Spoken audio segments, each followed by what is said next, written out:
Ma'am உங்கள் சாரியோட quality சூப்பராக இருக்குங்க மேம். Thank you so much. அது குவாலிட்டி கிடையாது, அது எப்படி சொல்கிறதுனா குவாலிட்டி. எப்படி சொல்லணும்? குவாலிட்டி. மேம் உங்கள் பேக்கில் ஸ்டாப்லர் இருக்கான்னு கேட்டாங்க. Thank you ma'am. ஸ்டாப்லரா?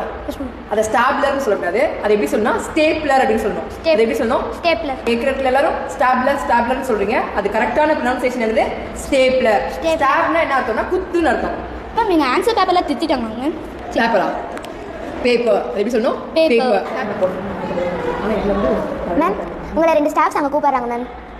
ஸ்டாஃப்ஸ் இல்லை, எப்பவுமே ஒருத்தராக இருந்தாலும் ஸ்டாஃப் தான், நிறைய பேர் இருந்தாலும் ஸ்டாஃப் தான். ஸ்டாஃப்ஸ் அப்படின்னு சொல்லப்போம். மேம் நான் இன்னைக்கு பஸ்ஸில் வரையில ஒரு ஃபர்னிச்சர்ஸ் கடை பார்த்தேங்க மேம். பிரம்மாண்டமாக இருந்துச்சுங்க மேம். அப்படியா? அது ஃபர்னிச்சர்ஸ் கிடையாது, அது என்னது? ஃபர்னிச்சர். அது ஒன்றா இருந்தாலும் ஃபர்னிச்சர் தான், நிறைய இருந்தாலும் ஃபர்னிச்சர் தான். நீங்கள் ஃபர்னிச்சர்ஸ் அப்படின்னு சொல்லக்கூடாது. சரியா? நம்ம அந்த கடைக்கு எல்லாரும் போகலாம்.